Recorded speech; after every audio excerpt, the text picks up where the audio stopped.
There's Indians there. Snow Indians will take it over. Trust me. Well, bet. And they're communist. We got to take them over.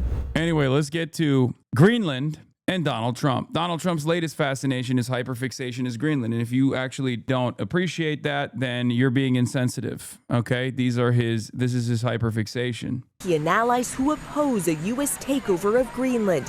Trump posting on Truth Social that 8 of our NATO allies, including Denmark, France, Germany, and the United Kingdom, will face 10% tariffs starting on February 1st. Adding that those tariffs will jump to 25% in June until a deal is reached for the complete and total purchase of Greenland. Pull out of NATO if it doesn't help you acquire Greenland. If it doesn't lead to Well, we're going to see. NATO has been dealing with us on Greenland. We need Greenland for national security very badly. The president refusing to back down from his months-long pressure campaign to control Greenland, saying anything less than that is completely unacceptable, and has not ruled out the use of military force to take the Arctic island from our NATO ally, Denmark. A bipartisan group of senators now in Denmark trying to cool tensions. We cannot allow this to become a partisan matter. It comes as thousands march through the street of Copenhagen today in protest, many waving Greenland's flag, holding signs reading, "Make America Smart Again" and "Hands Off." And demonstrators brave the cold in Greenland, making their message to the president clear. We are not interested in being Americans. Now, President Trump insists the U.S. needs Greenland. Dude, I love that. That's like my funniest takeaway from this entire thing is when they just keep saying over and over again, this is a fate worse than death. Like whenever they keep going, we're going to die. We don't want to be American. Please don't make us American.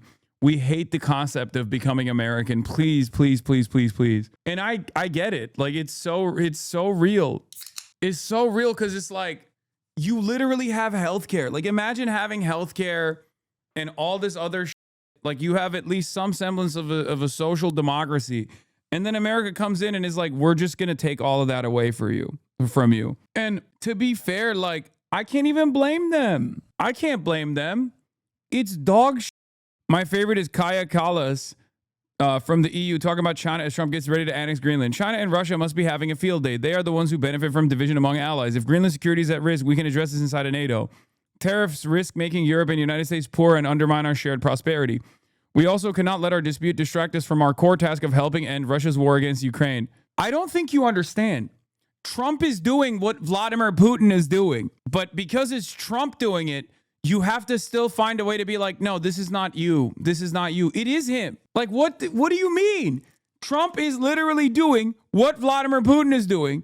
And he's doing it to an area, like he's doing it to your western flank. He's not even coming from the most eastern territory. Some of those territories you have historically relinquished, right? Control over. So he's doing it to the part that hasn't been done, that hasn't been done to before. Like it just, this guy's still doing it for the love of the game. Respect. China Daily EU Bureau Chief Chen Weihua. Cal is the worst diplomat the EU has ever produced. Of course, she's no diplomat and knows nothing about diplomacy. She just wants to help U.S. grab Greenland. That's why she has never condemned or even mentioned the U.S. for the threat. She considers the threat of flirtation. Tragic. She should be fired now. It's so funny. Like Trump every day is like, I'm gonna Greenland. I'm gonna it with my penis. I'm going to take my hands and put them all over Greenland. I'm gonna molest it. And EU leaders are like, imagine if China were to take Greenland. Think about how scary that would be. And it's like, brother, Trump is the one who's doing it. Trump is the one who's saying it, and he's doing it, and he's in the process of doing it. And you're over here imagining like, well, what if China did this? This isn't you, Trump. It's exactly him. This is what he's been doing to everyone. Jason Hickel says, it's wild that the European leaders are deploying troops to Greenland to demonstrate they're serious about ensuring the security of Greenland against China and Russia when it's blindingly obvious that the threat is emanating not from China and Russia, but from the United States. And this threat is very serious indeed, not only to Greenland, but to all of Europe and indeed to all of Eurasia and Canada too. Because like, if Trump can do this to a NATO country in Europe, why wouldn't he do this to Canada? I can't tell you what's going to happen. You mentioned that he could agree to change your mind on the tariff? Well, we can always look. What I'd like to see, Canada become our 51st state. He's just going to keep doing it. Like what is stopping him? If there is no international if there's no international consensus, if there's no like rule abiding in this process, then he can do it to anybody else. He needs to be stopped at some point. If he gets Greenland, then Canada's next. And this threat is also very serious indeed. So what's funny about it is that at least Mark Carney seemingly is a little bit more aware of this. And therefore he just straight up went to China and was like, let's do some deals. The language coming out of Mark Carney is unironically more adult and more cognizant of the moment that is imminent than the European vassal states. Because the European vassal states are running around like headless chickens, basically, acting as though what is unfolding in front of them in broad daylight is actually not happening, and that there's actually a much more dangerous, grave threat. And that grave threat is China. Canada would be bordered by the U.S. on all three sides if he takes Greenland. What would stop him from arguing that it's pointless for Canada to not become a part of the U.S.? Exactly. And it's so funny that, like, at least Canada recognizes the threat, but seemingly Europe does not recognize it at all. Is Canada going to be the Poland of World War III? Is that what's going to happen? As China tries to, like, build a coalition of the willing, like allied forces against America's axis of evil, they will just, like, piece up Canada a little bit in the same way that they did with Poland. The Molotov-Ribbentrop of 2026 is going to be over Canada as they try to drum up enough manpower and the forces to be able to combat the Amer-Israeli Nazi regime. Is that where we're at now? Because I'm going to tell you right now, guys, as an American citizen, I'm an American citizen. I say over and over again, this is my home, right? And I want to fix it. But we are the Nazis in this situation. Like, we are the bad guys in this situation. It's a hard pill to swallow. I know. New Axis, US, Israel, and still Japan. True. I mean, it's not even that crazy to consider that the new Axis would still be Europe while Trump is taking up pieces of Europe.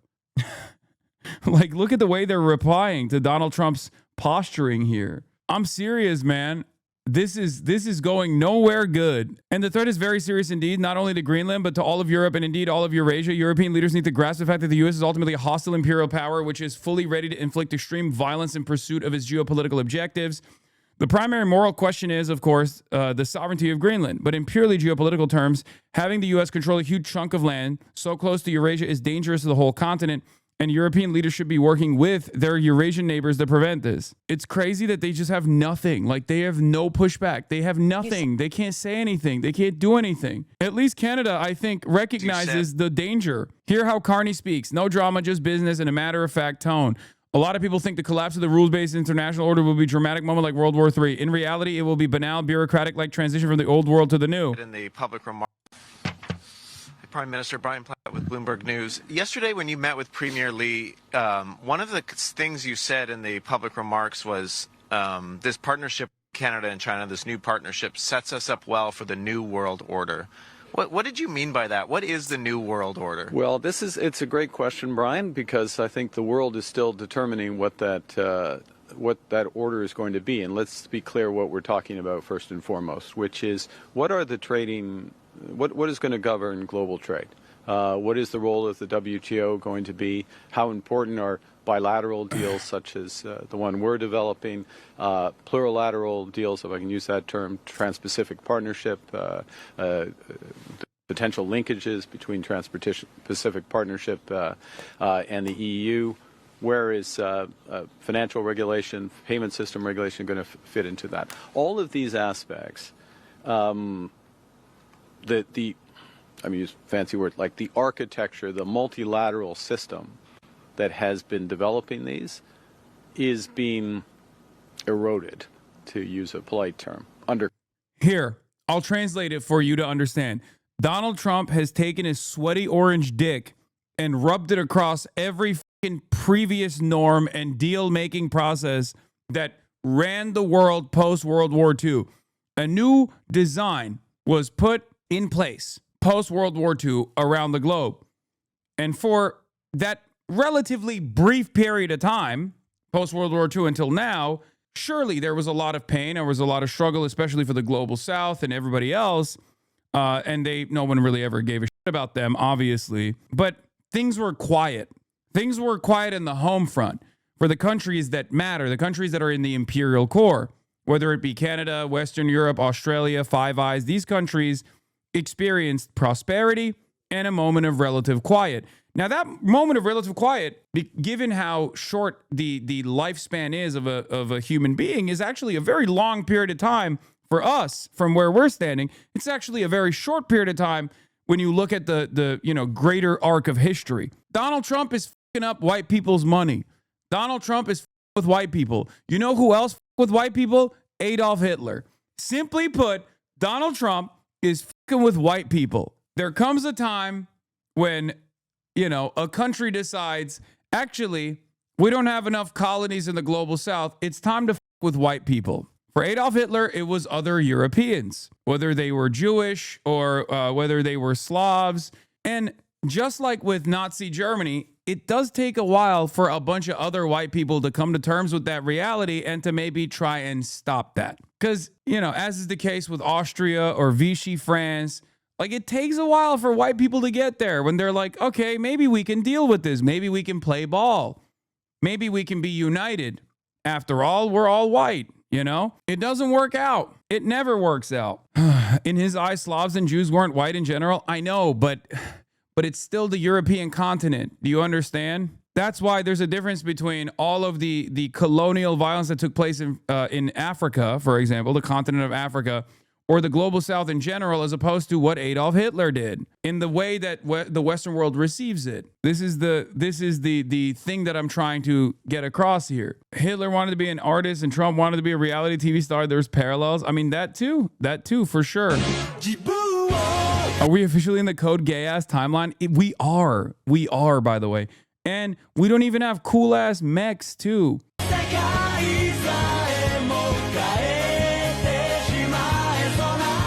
It's also closer to Fallout lore if you think about it, because in Fallout, the battle that is being waged is not even against the USSR, but against communist China. It literally is and in Fallout, America does take over Canada because they want to secure the pipelines in an effort to fight over Alaska against China better. In the 21st century, war was still waged over the resources that could be acquired. Only this time, the spoils of war were also its weapons: petroleum and uranium.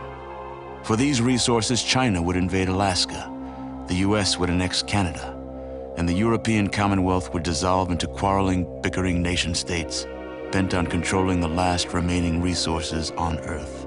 So it is actually closer to the Fallout timeline than anything else.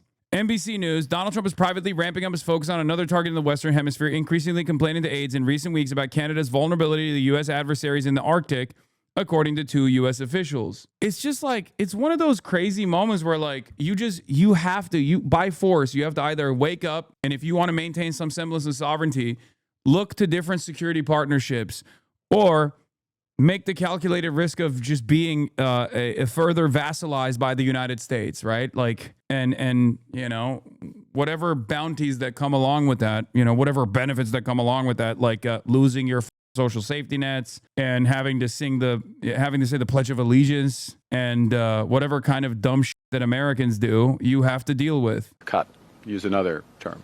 So the question is, what gets built in that place? How much of a patchwork is it? How much is it just on a bilateral basis? Or where do like-minded countries in certain areas? So like-minded countries, just to be clear, doesn't mean you agree on everything. Aspects, for example, on digital trade or agricultural trade. Climate finance as another area. To move into areas of geostrategy, geosecurity. Appeasement doesn't work with Trump. They literally signed a trade deal with him, and it lasted a couple of months before he blew it all up. His word means nothing. That, and also, if it is might is right politics, if we're living in might makes right, then you have to lean into other great powers around the world to make it more costly for America to do this kind of stuff. Because if you roll over, they're just going to keep going. And by they, I mean, actually, we. I am an American at the end of the day. We'll have different coalitions that are formed. So what this partnership does is in areas, for example, of clean energy, conventional energy, agriculture, as we were just talking about, and financial services, which we've talked less about. But the evolution of the global financial system, the role of the renminbi over time, the evolution of cross-border payments. I know it all sounds very dry, except for your organization, which I think takes an interest in it. These are important elements of how the system is going to work. And look, the expectation is that rather than these being developed necessarily through the IMF, WTO, and other multilateral organizations, it is going to be coalitions that develop them, not for the world, but for subsectors. Chat saying China, Omega lol, they ain't doing Chat saying China, chat talking about nukes. Okay, listen.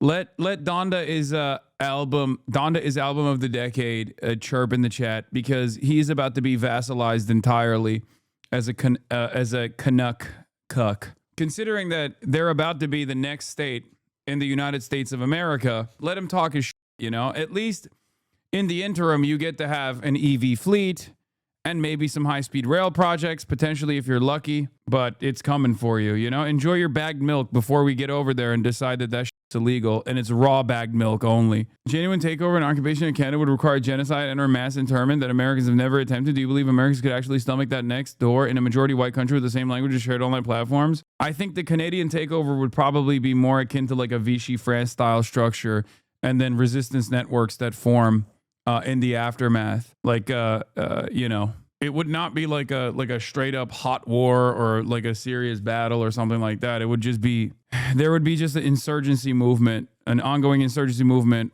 alongside like the Canadian government also trying to stamp it out themselves in an effort to maintain stability. Are we seriously talking about this? I mean, these are very weird times, man. I don't know. Yes, you would definitely have the Quebecois partisans as well. You would absolutely have like a Quebecois separatist movement, because if there's one thing that the Francophones don't want, like if there's one thing that they would fight against, absolutely, it would be American dominance, because it's even worse than the Anglophone Canadian dominance, you know? You would have the Alberta separatist movement that would, or the Alberta Unionists. The Alberta Unionists would be the forefront of demanding that America take over Canada. They would try to present it as like seceding from the previous union, under the banner of the British Empire. They would try to make it seem like it's a real revolutionary war, but this time against the Queen or something. And the Quebecois would be fighting aggressively against any sort of American takeover. Or not the Queen, sorry, King. You just play for extra time, buy time, keep Atlantis in the US close, and hope Trump will find something else to obsess over while you prepare. You don't decide to go, F it, we leave the fence. Yeah, no, that's the calculation that's happening currently. At least Mark Carney is smart enough to try and hedge his bets, though, by leaning into China a little bit. But that's what's going on here. They are hoping that, like, the problem takes care of itself or Donald Trump stops paying attention. National security reasons, citing activity from China and Russia. But many experts and lawmakers say there's no immediate threat, pointing out the U.S. already has the ability to increase their military presence on the island through a long-standing treaty. Janae? All right, Selena, thank you for your reporting on that. So I think Trump doesn't know about Greenlandic people. We don't really value cash and Kardashian lips and fake boobs and stuff like that very highly. Actually, you cannot even own land in Greenland. You can get an allotment for your house and then you own the house on top of the land. But Greenlanders don't believe. Don't tell. No, he's going to say it's communist. We got to liberate Greenland from the treacherous communism. In the land is for one person, is for everyone. And so is the seas, like the riches that we have there. So it's a big miscalculation that he thinks that Greenlanders would be incited by cash or something like that. We're not. And even if you were to say like $100,000 per person or something like that, we wouldn't give up free health care. We wouldn't give up free education. We wouldn't give up being a part of Europe. We wouldn't give up on our sovereignty eventually. And we're a very sovereign people within the Kingdom of Denmark. We're autonomous right now. We do not want to be rich like the Americans are. See how greedy they are. They're even trying to shoot their friends or invade their friends just for greed. And we know that there's minerals and oils possibly in our underground, and that's worth so much more even than that. But even if we didn't have that, we would still not be bought. So everyone here knows about the Inuit in Alaska and all of the native tribes, Indians, American Indians who are there. Their land was taken from them and they haven't been treated that well in America. And we know that Trump is very much surrounding himself, at least with the white power people. And we are not white, as you can see. We are of color. Bro, she's hitting all the worst notes. I swear to God. She mentioned that they have a communism in Greenland over land ownership rights. And she said they're not white. Is so like, this is she's not wrong. And I totally understand what she's saying. But like, Trump hears this and he's gonna be like, oh, bet. Like, we gotta take it over. We gotta take it over. What do you mean there's indigenous people there? What, there's Indians there? Snow Indians will take it over. Trust me. Well, bet. That's what we did. That's what America does. Like, he's going to come in like that.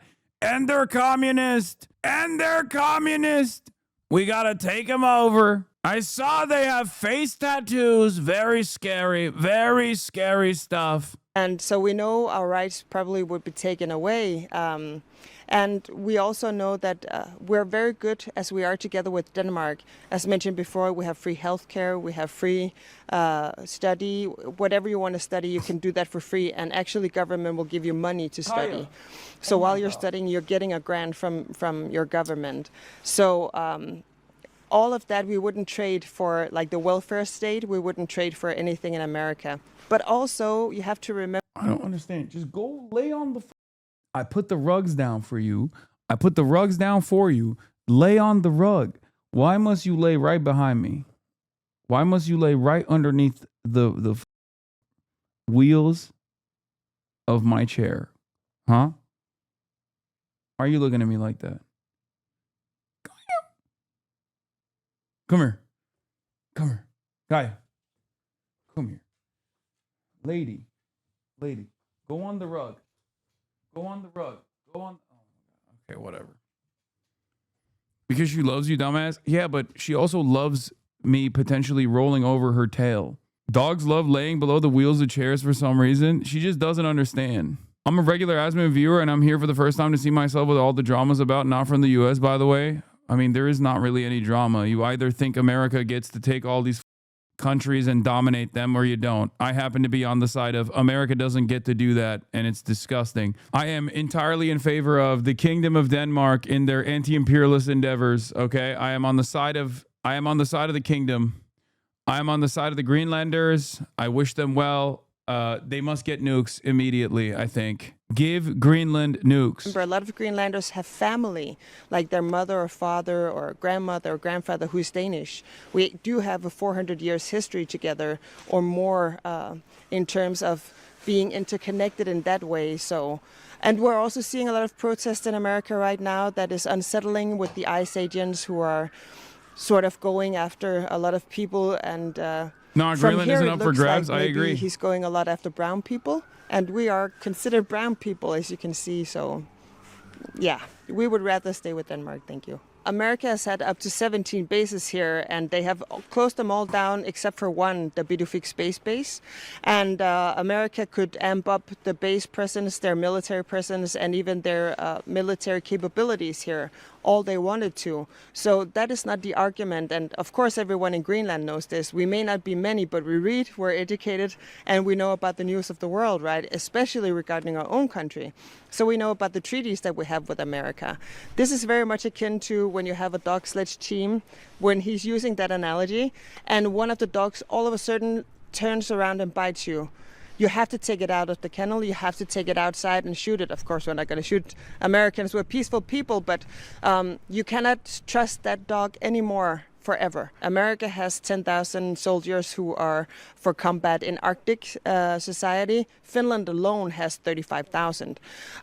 We also could impose if we wanted to escalate stuff, we could also impose like dropping all American treasury bonds, right? That would hurt.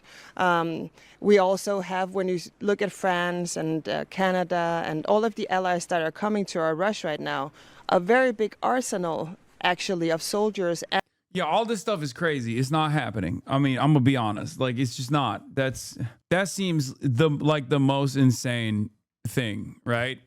Like, I feel like if it gets to that, it's over. Like, America is just going into hot war and killing a bunch of people. The reason why I say or have been saying since Liberation Day that Europe needs to recognize what time it is because as an American citizen who is very familiar with Donald Trump, I know where we were eventually moving towards. I don't think Europe understands what time it is. You can't do this without another great power on your side, because with another great world power on your side, you could at least increase the pressure that America is experiencing to make it impossible, to make them to force their hand into not making a dangerous move that destroys the stability that the Western world has taken advantage of for like the last, almost 100 years. It didn't even take 100 years, honestly, for all of it to collapse. Trump is a waste youth.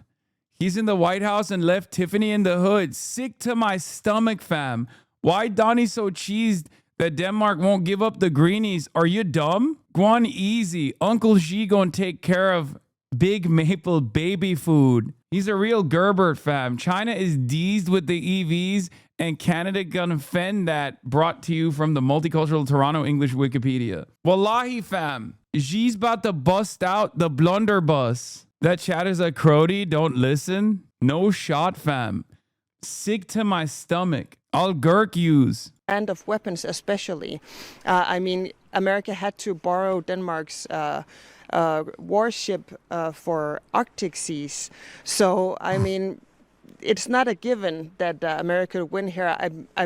We fought alongside America in a lot of other wars around the world because we wanted to adhere to the treaties that...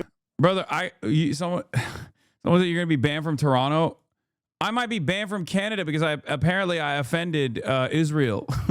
So I might be banned from Canada altogether, not just Toronto. The waste youths out there are really riding hard for Israel, fam. They're calling your mans a Gerbert. We had gone through, but they have seen that some of the street fighting in Syria, for example, has been very, very hard on Western soldiers, right? I imagine it would probably be the same in Greenland. It would be like something else. So I wouldn't laugh it off, but of course nobody wants war and nobody wants to be invaded. Of course there are bad chapters with Denmark and Greenland because we have a 400-year history. But actually I also saw a YouTube video that kind of emerged recently that said American soldiers were very bad to some of our people here too in Assuk, which is a small settlement in here. Some of the elders that remember them also said, well, those guys were really not that good.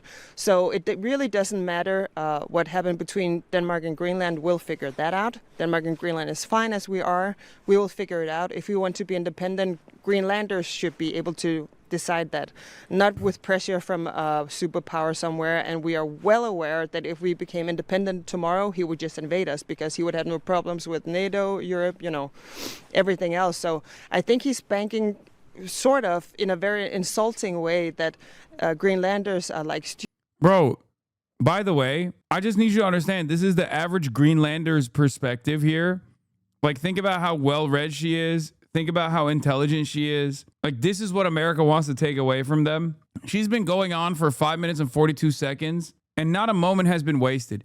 Now, imagine the average American, right-winger, and whether or not they could actually tie together complex geopolitical pressures and pull from historical acts of violence that America's engaged in around the globe, explain the dynamics between the previous colonial rulership and the complexities there, while also, she's a politician, to be fair. Brother, our politicians are not capable of talking like this. What do you mean? I know the human being and fish can coexist peacefully. Think about Lauren Boebert, Marjorie Taylor Greene, Josh Hawley, Donald Trump.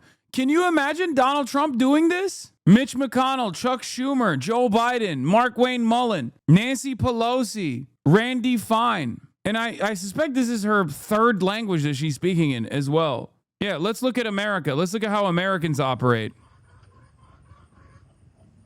Congressman Greg Steube, this is ridiculous. Now, you might not understand what he's pointing to, but what he's pointing to is chemtrails. What he suspects is chemtrails, okay? That's what he's saying. This man is on the Congressional Intelligence Committee, man, representing Florida's 17th district. That's the average American congressperson and their level of intellect. Do you understand? Perhaps that's the reason why Greenlanders understandably don't want to be dominated by a nation state that votes for guys like this to rule over them. In Springfield, they're eating the dogs, the people that came in. They're eating the cats. They're eating the pets. Stupid, uneducated people who doesn't follow the news around the world, and we're not. It's the exact opposite. We're going to be here hundreds of years after Donald Trump. Even if he invaded us, I think we would just wait him out like bad weather. Everyone here knows that the weather decides. If we get a storm, we may have to hunker down for a day or two, and we will hunker down for a year or two, or even 10 years or 20 years, and then we'll go back to Denmark as soon as Trump and his likes were gone. Everyone wants a peaceful solution. Donald Trump is the only one who seems to want to fight, and I don't even think the American military would want to fight. It just seems crazy and unhinged. It seems like he's going to pay off some of his wealthy donors so he can run for president a third time, to be honest. That's what most Greenlanders are thinking. We don't know, but that's what we're thinking. They already did a poll last year. 6% only was pro-American. I have seen a lot of videos on social media lately where they are saying, I'm sorry, I was wrong about MAGA, I was wrong about America. So I would think it would be even less percent now. So only 6% a year ago, and I think probably even fewer now. 85% overwhelmingly said no last year. As I said, I think the percentage is higher now, so no. Decisively no. Nobody wants NATO to be pitted against each other. Nobody. I mean, nobody, except maybe Donald Trump, and nobody knows why. We're thinking, is he too good friends with Putin, or what is happening here? Nobody wants Greenland to be a battleground. But we have seen a lot of nations kind of step up, and as I mentioned, they're trying to do the last friendly gesture towards America, as well as displaying we do actually have military capabilities. We still want to be friends.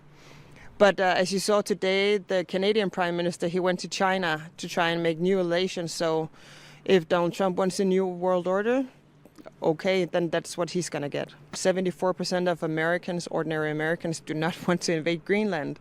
And I think... Yeah, that's like the worst part about it, too, is that just like nobody wants this except for like genuinely a handful of pedophilic elite billionaires. And Donald Trump, who's willing to take it there for them. Like, Americans don't want this. Greenlanders don't want this. The European vassal states don't want this. No one wants it. You got like 8 pedophiles in Trump's corner being like, this is great. This is great. Mr. President, we should do this. It's going to be wonderful for you. It's going to be wonderful for me and like 4 of our other friends. We should do this. And Trump is like, all right, bet. Love it. Let's f up the entire planet. This is old, isn't it? This is an old video. This is a new video, though. Leave Greenland alone. Heckler shouts during U.S. anthem at London NBA game.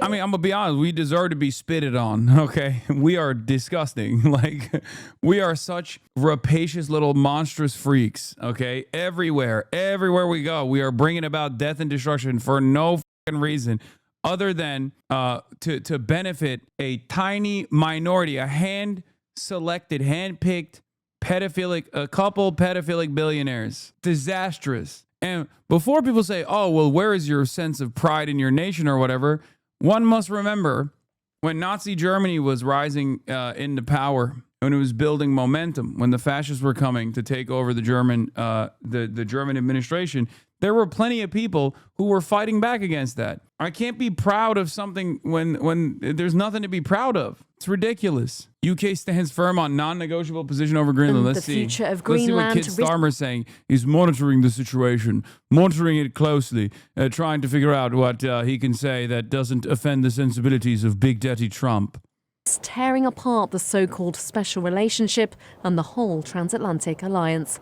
For now, Sir Keir Starmer and his European allies are standing firm against Donald Trump's threats to slap further tariffs on their goods unless he's able to buy the Danish territory. Our position on Greenland is non-negotiable. We've made that very clear. This decision on tariffs is completely wrong. The future of Greenland is for the people of Greenland and the people of the Kingdom of Denmark to determine, and for them alone. It's a position supported by the government's usual opponents. The message is loud and clear. NATO is stronger when we stand together and speak with one voice against our adversaries in the world. And the point being about tariffs, we do not support tariffs, and we must not have further tariffs being applied to the United Kingdom. It's reported the EU could retaliate with £80 billion worth of tariffs, but they'd much rather do a deal.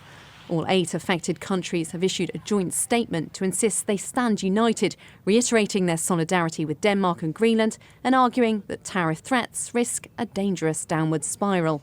Guys, 2 more days until Donald Trump's first year is done. We're not even done with Donald Trump's first year in his second term. I need you to be so for real. How the f do we get through 3 more of these, okay?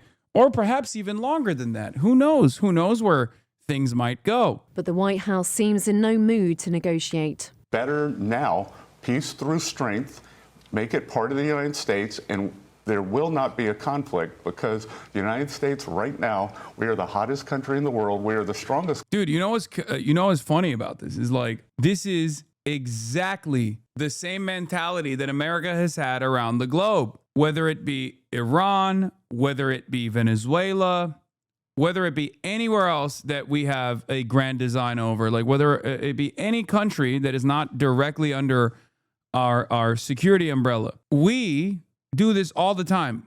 We say, listen, we can do this the easy way or the hard way. We set up the environment through sanctions to erode a country's economic stability. And then when that instability kicks in, and then there's further repression from the state that we are trying to destroy, we turn around and say, look, you got 2 options. You got the easy way. Give us what we want, your natural resources, or in the case of Greenland, just the entire state, or we will bomb you. We will bomb you into submission. That's just how it is.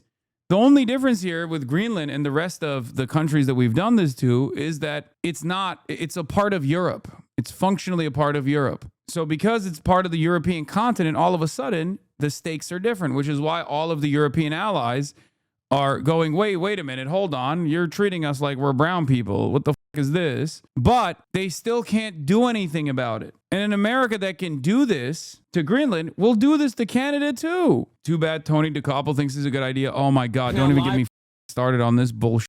A lesson in bipartisanship. Democratic Senator John Fetterman and Republican Senator Dave McCormick tell Tony DeCoppel they're looking for ways to work together for the people of Pennsylvania and to set a good example.